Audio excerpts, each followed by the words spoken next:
ভারতের আদানি গ্রুপের কাছ থেকে বিদ্যুৎ কেনার বিষয়ে শেখ হাসিনা যে চুক্তি করেছিল, সেই চুক্তির শর্তগুলো ছিল সম্পূর্ণ গোপনীয়।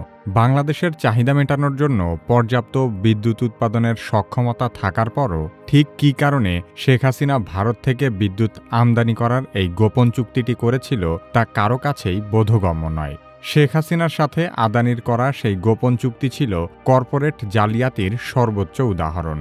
চুক্তির শর্তগুলো সবার সামনে আসলে দেশে এই বিষয়টি নিয়ে মারাত্মক অসন্তোষ তৈরি হতে পারত। সে কারণেই আওয়ামী লীগ সরকার আদানির সাথে করা চুক্তির শর্তগুলো গোপন করেছিল। সেই গোপন চুক্তির খেসারত দিতে হচ্ছে বর্তমান অন্তর্বর্তীকালীন সরকারকে। আদানি পাওয়ার বাংলাদেশের কাছে তাদের $800 মিলিয়ন বা ৯,৫৬৩ কোটি টাকা বকেয়া পাওনা পরিশোধ করার জন্য প্রধান উপদেষ্টা ড. মোহাম্মদ ইউনূসের কাছে চিঠি লিখে তাগাদা দিয়েছে। আদানি পাওয়ারের সাথে হাসিনা সরকারের দেশ বিক্রির নামান্তর সেই চুক্তিতে আসলে কী ছিল সে সম্পর্কে আলোচনা করা হবে কি কেন কিভাবে এই পর্বে। কি কেন কিভাবে চ্যানেলে আপনি নতুন হলে অনুরোধ করব সাবস্ক্রাইব করে বেল আইকনটিতে ক্লিক করুন।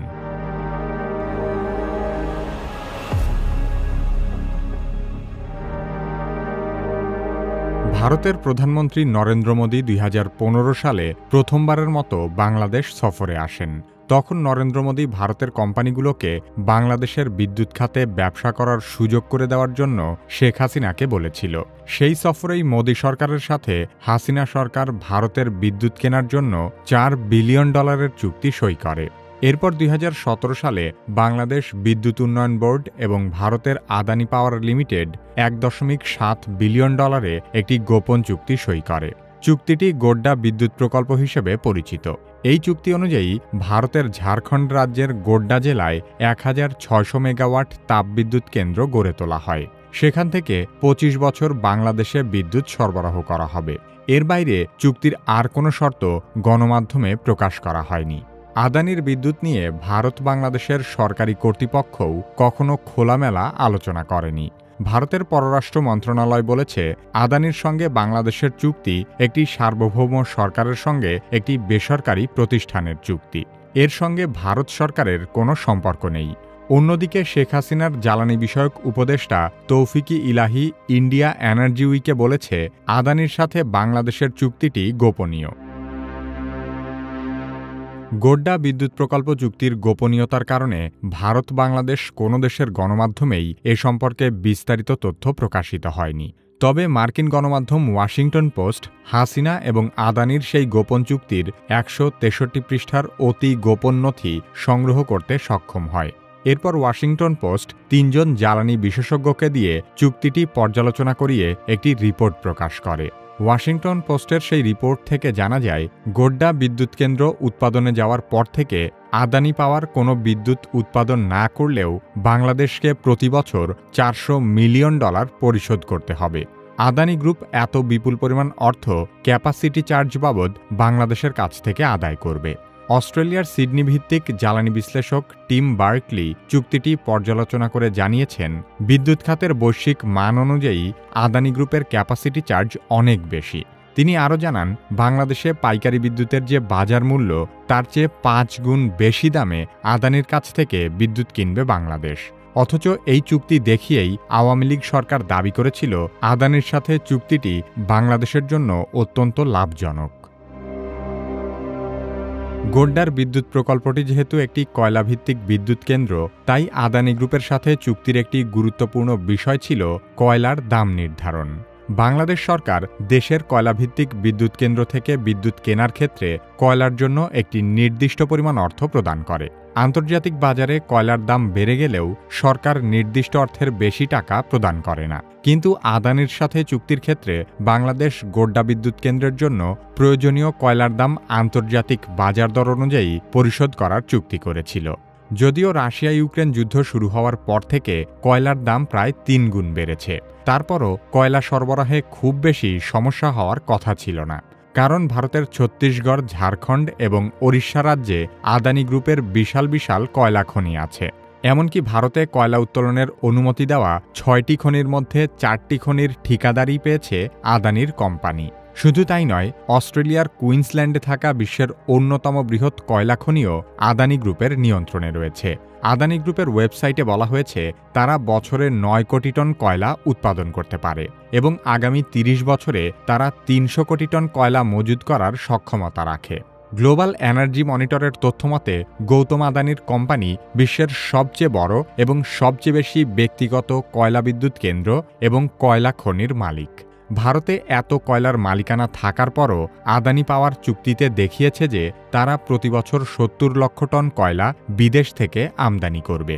এত বিপুল পরিমাণ কয়লা বিদেশ থেকে আমদানি করলে স্বভাবতই তার দাম বেশি পড়বে, কিন্তু সেখানেও আদানি গ্রুপই লাভবান হবে, কারণ অস্ট্রেলিয়া থেকে আমদানি করা বিদেশি কয়লার মালিকও আদানি নিজেই। সেই সাথে কয়লা আবার যে বন্দরে খালাস করা হবে সেই সমুদ্র বন্দরও আদানির মালিকানাধীন। এখানেই শেষ নয়, বন্দর থেকে বিদ্যুৎ কেন্দ্র পর্যন্ত কয়লা পরিবহন করার জন্য যে রেল লাইন ব্যবহার করা হবে সেই রেল লাইনও আদানিরই তৈরি করা। কয়লার প্রতিটি ধাপে আদানির প্রত্যক্ষ ব্যবসা থাকলেও কয়লার আন্তর্জাতিক বাজার মূল্যের চেয়ে অনেক বেশি দাম ধরা হয়েছে। বাংলাদেশ বিদ্যুৎ বিভাগ বলছে আদানি গ্রুপ প্রতি টন কয়লার দাম ধরেছে $400, অথচ বাংলাদেশ ও ভারতের যৌথ মালিকানায় প্রতিষ্ঠিত রামপাল বিদ্যুৎ কেন্দ্র এবং বাংলাদেশ ও চীনের যৌথ বিনিয়োগে করা পায়রা বিদ্যুৎ কেন্দ্রে কয়লার দাম পড়েছে প্রতি টন $250 মতো। আদানি প্রতি টন কয়লার যে দাম প্রস্তাব করেছিল তার রামপাল ও পায়রার চেয়ে 60% বেশি। আদানির কয়লার দাম বেশি হবার কারণে বাংলাদেশে উৎপাদন করলে যে বিদ্যুতের দাম হতো 13 থেকে 14 টাকা, আদানির কাছ থেকে তা 22 টাকায় কিনতে হচ্ছে। আদানির বিদ্যুতের দাম বেশি হবার অজুহাতে বাংলাদেশ যদি আদানির কাছ থেকে বিদ্যুৎ না কেনে, সেক্ষেত্রেও প্রতিবছর আদানিকে $400 মিলিয়ন ক্যাপাসিটি চার্জ দিতে হবে। বাংলাদেশি টাকায় যার মূল্য 4,781 কোটি টাকা। তার মানে আদানির কাছ থেকে বিদ্যুৎ কেনা বাদ দিলেও 2045 সাল পর্যন্ত প্রতিবছর প্রায় 5,000 কোটি টাকা আদানিকে দিয়ে যেতে হবে। ডলারের দাম বাড়লে এই টাকা আরও বাড়বে। আগামী 25 বছর আদানিকে ক্যাপাসিটি চার্জ দিলে তার পরিমাণ দাঁড়াবে 1,25,000 কোটি টাকারও অনেক বেশি।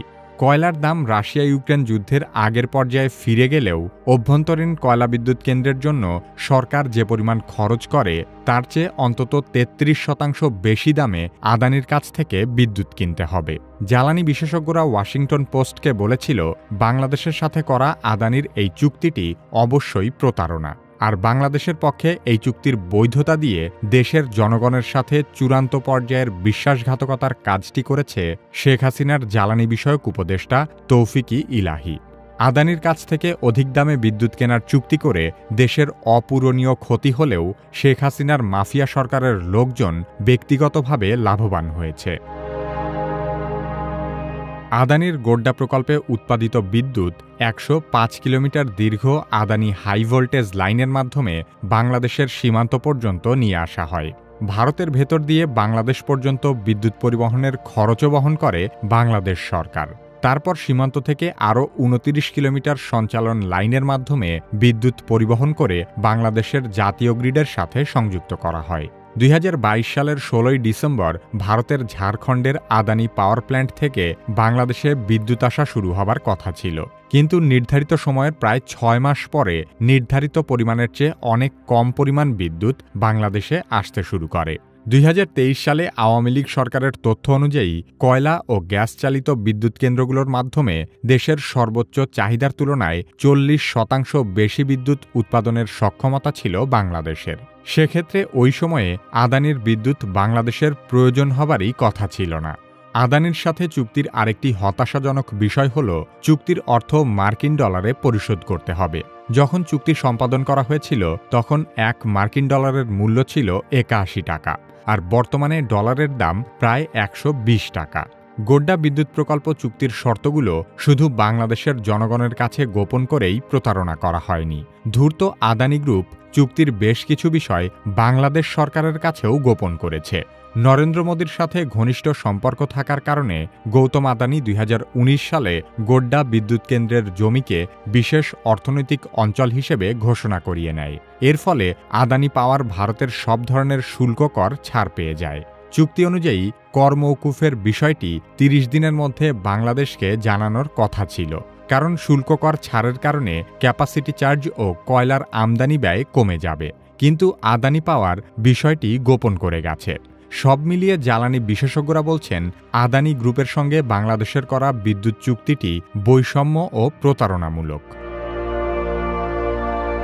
শেখ হাসিনার আমলে বৈদেশিক মুদ্রার রিজার্ভ কমে গিয়ে বাংলাদেশ চরম আর্থিক সংকটে পড়েছিল। সে কারণেই হয়তো দীর্ঘদিন আদানির বিদ্যুতের মূল্য পরিশোধ করা থেকে বিরত ছিল হাসিনা সরকার। বর্তমানে বাংলাদেশের তীব্র বিদ্যুৎ সংকটের মধ্যে আদানি পাওয়ারের মোটা অঙ্কের দেনা পরিশোধ করার বিষয়টি বাংলাদেশের অর্থনীতির জন্য বাড়তি মাথা ব্যথার কারণ হয়ে দাঁড়িয়েছে। শেখ হাসিনা শুধু আদানির কাছ থেকেই নয়, ভারতের বেশ কয়েকটি সরকারি বিদ্যুৎ সংস্থার কাছ থেকেও বিদ্যুৎ আমদানি করেছে। সব মিলিয়ে ভারতের কাছে বাংলাদেশের বকেয়ার পরিমাণ $100 কোটি বা $1 বিলিয়ন ছাড়িয়ে গেছে। বাংলাদেশি টাকায় যার মূল্য 11,954 কোটি টাকা। এর মধ্যে শুধু আদানির কাছেই বকেয়া আছে $800 মিলিয়ন বা 9,563 কোটি টাকা। আদানি পাওয়ার ইতোমধ্যেই প্রধান উপদেষ্টা ড. মোহাম্মদ ইউনূসের কাছে চিঠি লিখে এই টাকা পরিশোধ করার তাগাদা দিয়েছে। এই বিপুল পরিমাণ অর্থের একটি অংশ এখনই পরিশোধ না করলে বাংলাদেশের বিদ্যুৎ সংকট আরও তীব্র হওয়ার আশঙ্কা করা হচ্ছে। কারণ ইতোমধ্যেই আদানি অন্তত 500 মেগাওয়াট বিদ্যুৎ সরবরাহ কমিয়ে দিয়েছে। ভারতের আদানি গ্রুপ বৈশ্বিকভাবে স্বীকৃত একটি প্রতারক প্রতিষ্ঠান। 2023 সালে মার্কিন অর্থনৈতিক বিশ্লেষক প্রতিষ্ঠান হিন্ডেনবার্গ রিসার্চ আদানি গ্রুপের কর্পোরেট জালিয়াতি প্রকাশ করার পর আদানি রাতারাতি $100 বিলিয়ন সম্পদ হারিয়েছিল। অতীতে কয়লাখনি কেলেঙ্কারির কারণে অস্ট্রেলিয়ার জনগণ আদানির বিরুদ্ধে প্রতিবাদ করেছে। সাম্প্রতিক সময়ে কেনিয়ায়ও বিমানবন্দর কেলেঙ্কারিতে আদানি গ্রুপ নিন্দিত হয়েছে। সেই আদানির সাথে হাসিনা সরকার বাংলাদেশের টাকা দিয়ে ভারতে বিদ্যুৎ কেন্দ্র নির্মাণ করে বাংলাদেশের চেয়ে বেশি দামে বিদ্যুৎ আমদানি করার অন্যায্য চুক্তি করেছিল। বাংলাদেশের জনগণকে না জানিয়ে গোপনে এমন প্রতারণামূলক চুক্তি সই করা প্রকৃতপক্ষে দেশ বিক্রি করে দেওয়ারই নামান্তর। আমাদের ভিডিওগুলো ফেসবুকে দেখতে চাইলে কিভাবে ফেসবুক পেজ লাইক এবং ফলো করুন। পরবর্তী ভিডিও আপলোড হওয়ার সাথে সাথে দেখতে চাইলে কিভাবে সাবস্ক্রাইব করে বেল আইকনটিতে ক্লিক করুন।